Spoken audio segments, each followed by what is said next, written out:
กระทรวงป้องกันความสงบได้จัดกองประชุมคนครัวสร้างหลักสูตรปริญญาตรีแขนงเทคนิคข้อมูลข่าวสารสาขาวีซ่าความปลอดภัยทางด้านข้อมูลข่าวสารของกำลังป้องกันความสงบ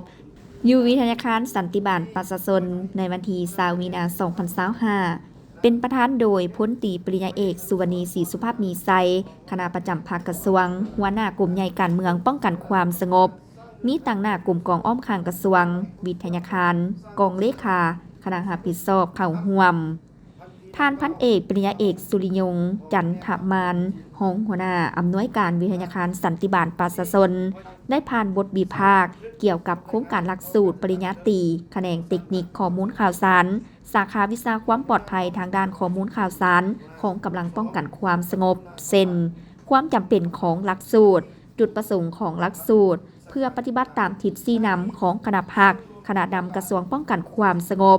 เกี่ยวกับการปรับปรุงและยกระดับการศึกษา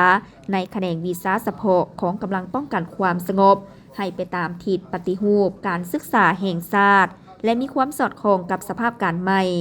แนะใช้ยกสูงระดับความรู้ความสามารถในการนำใช้ระบบวิทยาศาสตร์เทคโนโลยีโดยเฉพาะแม่นการนำใช้คอมพิวเตอร์ของพนักงานหนักรบในกำลังป้องกันความสงบแต่ละกลุ่มกองท้องถิ่นในทั่วประเทศให้นับมือได้รับการพัฒนาหันเข้าเชื่อมโยงกับสากลให้ดีขึ้นเทื่อละก้าวเพื่อรับประกันให้แก่เวียกงานป้องกันความสงบในระบบเครือข่ายคอมพิวเตอร์ของพนักงานหนักรบและเจ้าหน้าที่แขนงการที่เกี่ยวข้องให้มีความรู้ความสามารถและสำนิสำนานทางด้านวิทยาศาสตร์เทคโนโลยีเฮ็ดให้พนักงานวิชาการในกำลังป้องกันความสงบสามารถตอบต้านและแก้ไขต่อกับบรรดาการกระทำผิดที่ล่วงล้ำเข้าระบบเครือข่ายของรัฐและสังคม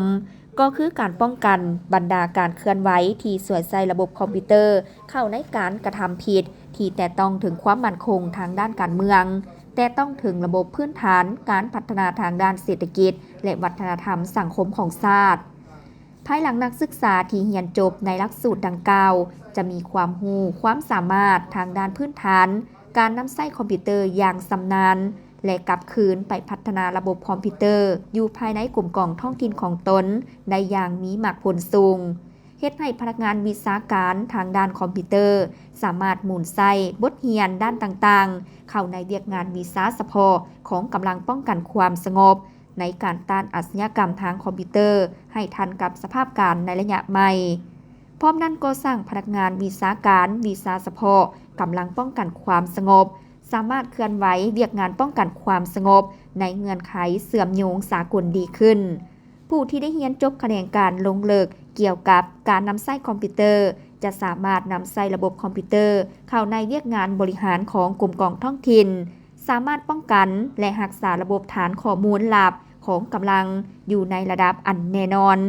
สามารถประสานงานหับส่งและแลกเปลี่ยนด้านข้อมูลข่าวสารซึ่งกันและกันทางระบบเครือข่ายอินเทอร์เน็ตระหว่างกลุ่มกองอ้อมข้างกระทรวงกับบรรดากองบัญชาการป้องกันความสงบแขวงและระหว่างกองบัญชาการแต่ละแขวงด้วยกันในทั่วประเทศ